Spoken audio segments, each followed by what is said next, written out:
the Property Pod. Welcome to the Property Pod with Moneyweb. The property sector is an ever-changing sector.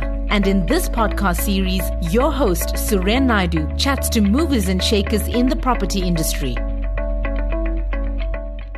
Hi there and welcome to the Property Pod, South Africa's premier property investor podcast. My name is Suren Naidu, and on this weekly Moneyweb show, we gain insider insights from leading executives, analysts, developers, and entrepreneurs in the country's dynamic property industry. We are speaking to the CEO of a well-known SA company in the gaming and hospitality space that's listed on the JSE and was founded by icon hotelier Sol Kerzner. You guessed it, it is Sun International, which brought out its latest full-year results this week. Kerzner passed on a few years ago and has not been involved in the company for several years, but he left an incredible legacy for SA tourism. But on the latest episode of the podcast, we are chatting to Anthony Leeming, who's been CEO of Sun International for several years now. Anthony, a very warm welcome to the Property Pod. It's your first time on this podcast. It is, and thanks so much for having me. It sounds like a great initiative. Anthony, we won't be delving too much into results as we have you on our other radio shows talking results. But before we kick off into a little bit more of the details, Anthony, how long have you been at the group? Did you ever work with Sol himself or interact with him at some stage? Yeah, I've been with the group. This is my 26th year now, so it's a hell of a long time. And Koyes and I have met twice as a result of work. I met him once at his property Atlantis in Dubai. And then I met him when he came to visit Sun City, actually the year before he passed away. And it was an amazing moment when he came to the palace and all the staff were there to meet him and were singing for him. He was in a wheelchair and he stood up and acknowledged the greetings, but it was a real tear-jerking moment. It was fantastic to see, and the staff still had so much affection for him because his legend lives on. Well, thanks for that insight. It's always good to hear some anecdotes about good old Sol Kerzner. I didn't realize you at Sun International for 26 years. You look quite young. I won't ask you your age. But Sun International has some iconic assets. People will know them, obviously Sun City, Grand West and Wild Coast Sun Resort. Obviously Grand West is, post-2000 was developed. But how are your legacy assets doing? I know your online gaming betting unit, SunBets, is booming. But this is the property pod after all. So I'm looking at your legacy assets. Interesting, the last two assets that actually sit in the Sundasher group that Kerzner started was the Wild Coast and Sun City. So when you look at it, Wild Coast did pretty well. We had a really good year, strong growth in gaming revenue, as well as a nice cost savings because there was no load shedding. So diesel consumption dropped dramatically, and a really good result from Wild Coast. I think it's still attracting the Durban market, a very important market for it, and doing very well. In Sun City, you'll see in the last few years and having reinvested a bit more in the property, the palace having a refurb. I mean, if we looked at everything, the grounds and gardens, Sun City is probably in the best shape it's ever been and started to perform really well. So we're looking at, 480 million EBITDA before management fees out of the property.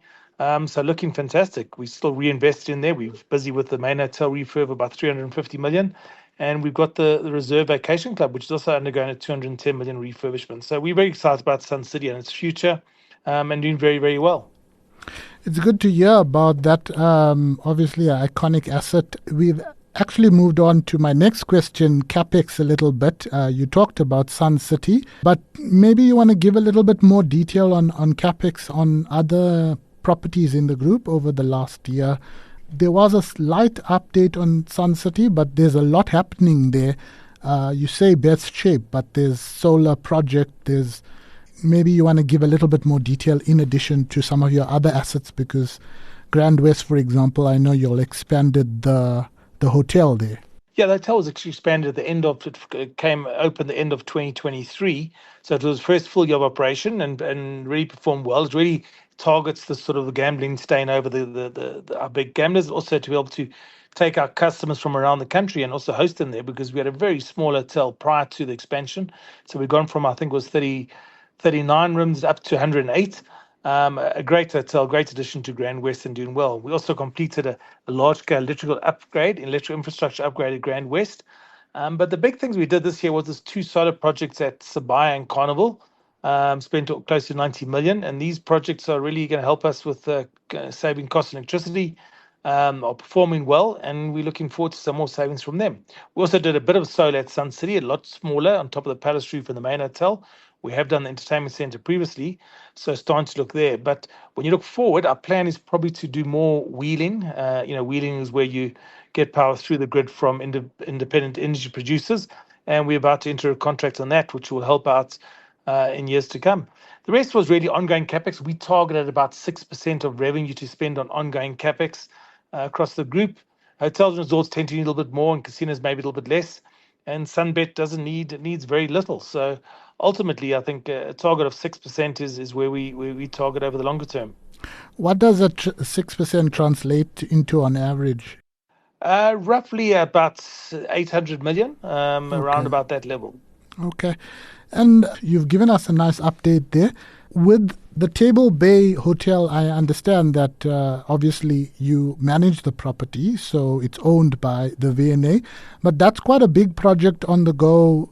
I don't know if the hotel's closed already, but will that have an impact on the group, while it's closed going forward? Yeah, I think if you go back to the history of the Table Bay, we built the Table Bay back in, I think, 99 was when it was built. And we leased the property from the waterfront. So part of the deal for the lease was we would build the property, have it for 25 years and pay a lease. The lease was extended a little bit post COVID, but ultimately it performed exceptionally well, really nice recovery from COVID. The waterfront, so the V&A waterfront's actually spending the money in the hotel because they no longer want to just lease out the asset. They'd like to rather have the owner's returns, and we will manage the hotel. What does it mean for the group? We had quite a large capitalized lease. So from an earnings perspective, probably about 3% of the group earnings will reduce. And then we will go down, we'll get the management fees going forward. So I don't think it's massive to us, but ultimately it's a great asset, great hotel. And what about the likes of your other properties? I know it's not your investment, but your BE partners in Sibaya, for example, have a apartment development just outside your property there.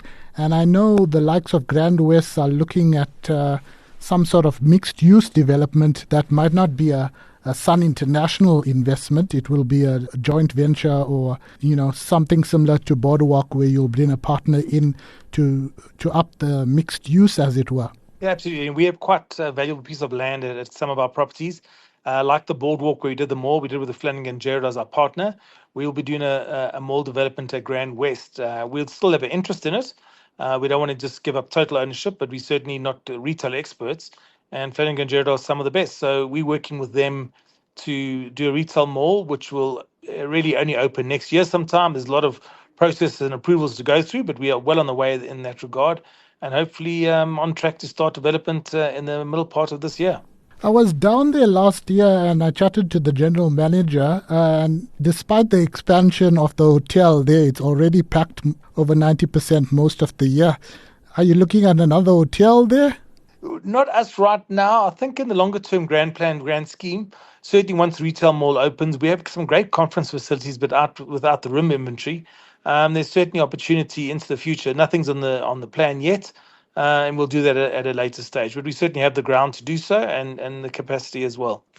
The reason I ask is because, things are so expensive in Cape Town and there's hotel developments all over the place. So I'm sure there will be other opportunities there. Anthony, just on another matter in the group outside the capex side, any comments or updates on the planned Peermont acquisition with competition authorities not too keen on the deal? Is it dead in the water, or are you still pushing as a group to try to get this asset? No, the Competition Commission just gives a recommendation to the tribunal, and their recommendation was to prohibit the merger.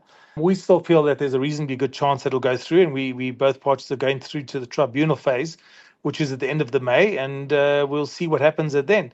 Look, it's a 50-50. I don't know if, the exact odds. It'll be a bit of a guess game, hence it's a flip of the coin at this point in time, how they will see it. we do think we'll have a strong case, otherwise we would never have gone for the deal in the first place. Okay. So when do you expect that in the first half of the year, of your new financial year, some sort of finality on it then? Well, the hearing will be May, and then I think there'll be closing arguments in June, and then probably a decision around July, if all things go according to plan. So it is a bit of a process. It's been going a long time, so it's hopefully will be wrapped up shortly. Just looking forward, what's the group's prospects overall in the year ahead? And that I'm not talking just property, I'm talking overall group.